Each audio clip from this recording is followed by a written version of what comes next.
Thank you so much, Iowa. Thank you. Thank you all. Thank you so much. It is really a great delight to be here with all of you and with my fellow candidates. I want to congratulate all the inductees, and Andy, thank you for what you're doing to bring back the Democratic Party in Iowa. Just look around this room and you can see that Democrats are united, we're energized, and we are ready to win this election. Now, I know, and you do as well, that elections are always about the future. But this time, I feel that even more powerfully. Maybe it's because our country has worked so hard to come back from the financial crisis. With President Obama's leadership and the determination of the American people, we're standing again.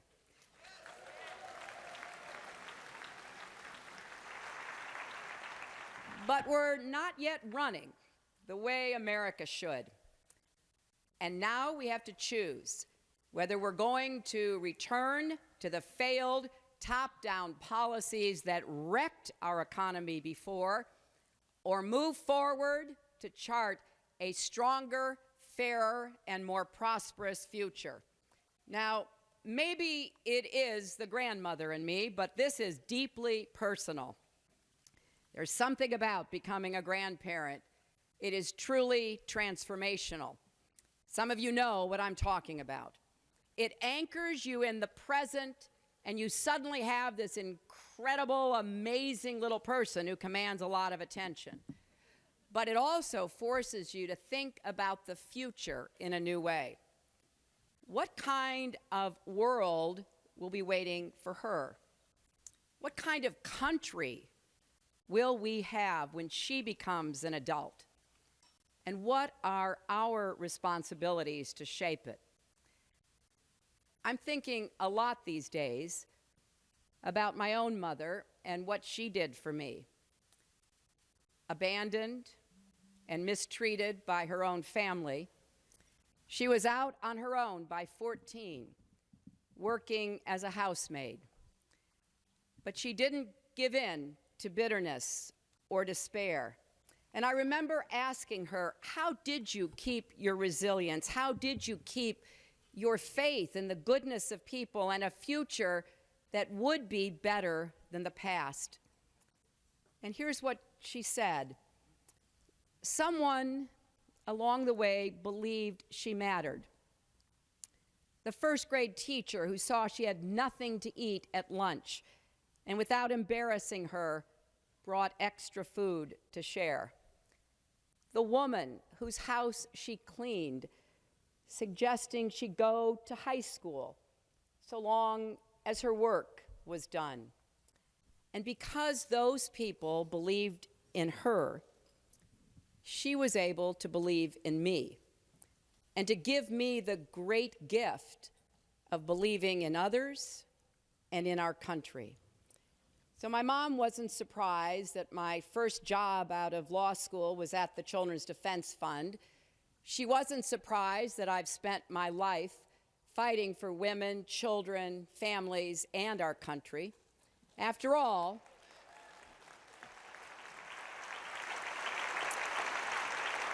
that's what she taught me to do. And she never stopped pushing me to fight harder for others, to have the same opportunities she never had. I can still hear her saying, life's not about what happens to you, it's about what you do with what happens to you, so get back out there. And that's why I'm here with you today.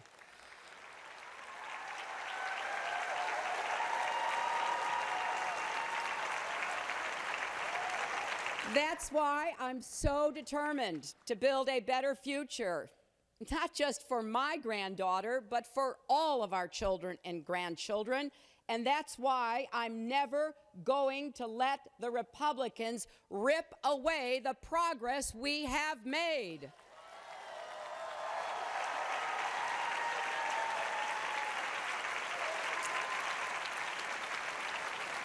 You know, we Democrats are in the future business. But from the Republican candidates for president, we see the opposite. Now, they may have some fresh faces, but they are the party of the past. We Democrats, we look at America and we see limitless potential. We believe in a basic bargain. If you work hard and do your part, you should be able to get ahead and stay ahead. And we believe that the measure of our success should be how much incomes rise for hard-working families, not just for CEOs and money managers.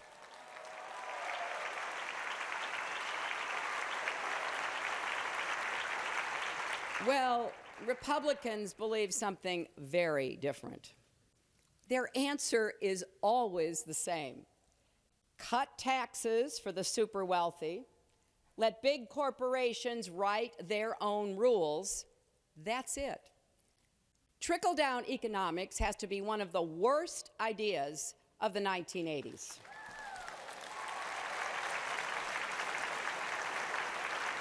It is right up there with New Coke, shoulder pads, and big hair. I lived through it, and there are photographs, and we're not going back to that.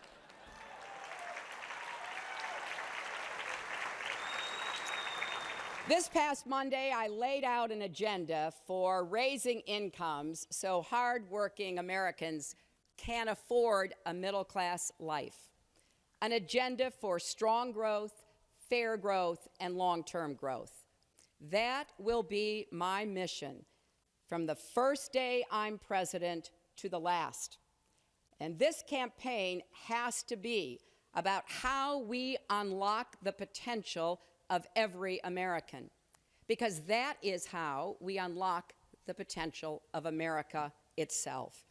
Now, I'm having a great debate already with Republicans about what that means for our country. In the past week, Governor Bush scrambled to explain his statement that Americans need to work longer hours. He now says he just wants part-time workers to be able to find full-time jobs. Well, so do I. There's just one problem. His policies and the policies of all these Republican candidates would make that harder. Giving more tax cuts to those at the top won't do anything for part-time workers. Rolling back rules for Wall Street will not help families get ahead.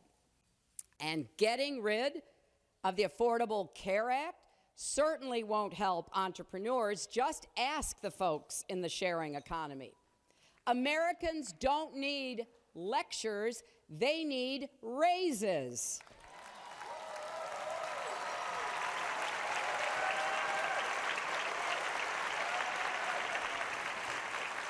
So if Republicans really want to help us, why don't they join us in breaking down the barriers so more Americans can enter and succeed in the workforce, especially women? Now, I know that when I talk about this, some people think, I can see it in their eyes, there she goes again with the women's issues. Well, I'm not going to stop, so get ready for a long campaign.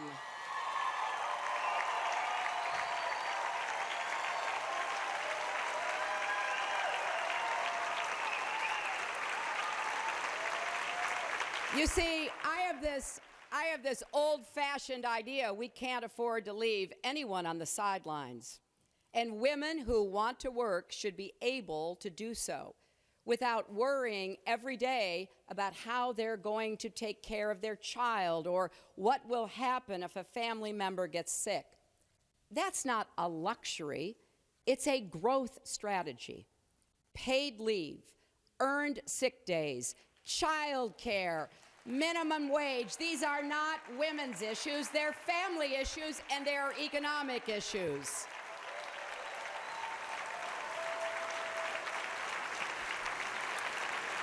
So I will keep fighting for them and ask you to join. And I'm going to keep fighting for equal pay, because when women get shortchanged, families get shortchanged. And when families get shortchanged, our economy and our country gets shortchanged. Unlocking potential, though, goes beyond dollars and cents. It really is about our values, how we treat each other, the kind of country we want to build. On that historic day, last month, when marriage equality became the law of the land,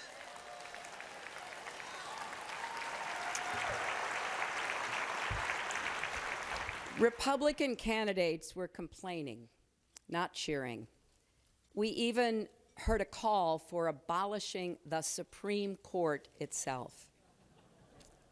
Instead of trying to turn the clock back, Republicans should be joining us in saying loudly and clearly no to discrimination once and for all.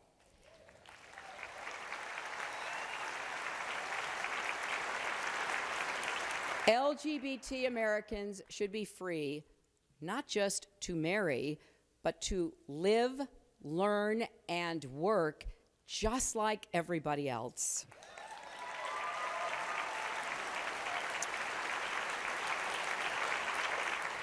And then there's immigration.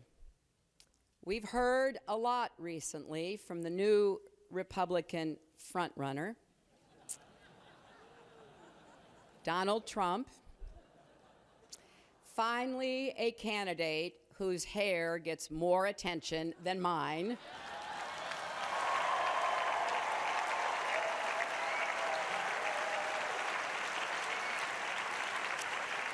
But there's nothing funny about the hate he is spewing toward immigrants and their families. It really is shameful. And so is the fact that it took weeks for most of his fellow Republican candidates to stand up to him. The sad truth is, if you look at many of their policies, it is hard to tell the difference. Just look across the border in Wisconsin. Governor Walker kicked off his campaign by rolling back reproductive rights for women and stripping union workers of their rights. We don't need any more politicians who shame and blame women for making our own reproductive health decisions or attacking unions for fighting for middle-class jobs.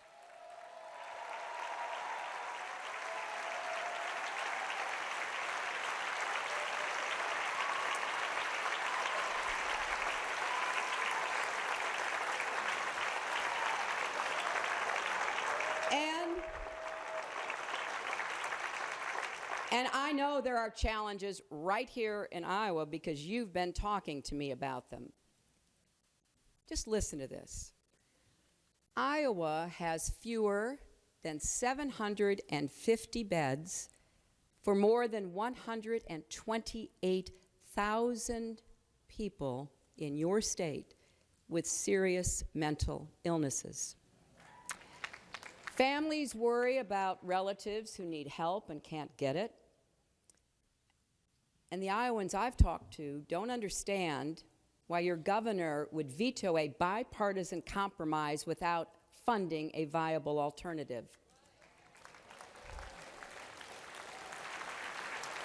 And that's not all. The government also said no to investing in Iowa's students, teachers, and schools. So tonight, I'm adding my voice to yours. Governor Branstad, put down your veto pen.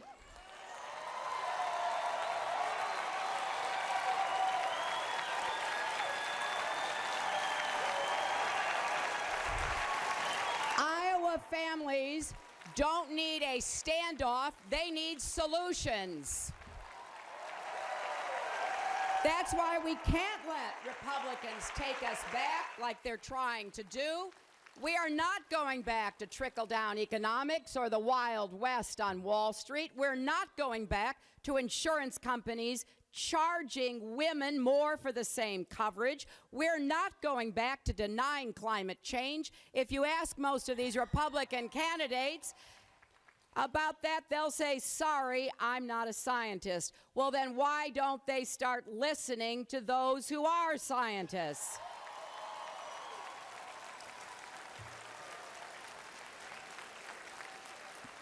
Look, I'm not a scientist either. I'm just a grandmother with 2 eyes and a brain, and I'm not going to let them take us backwards.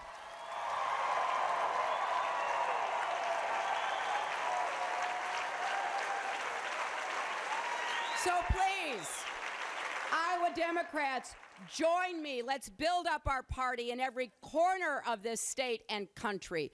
Elect Democrats at every level. Take back school boards and state houses all the way to the White House.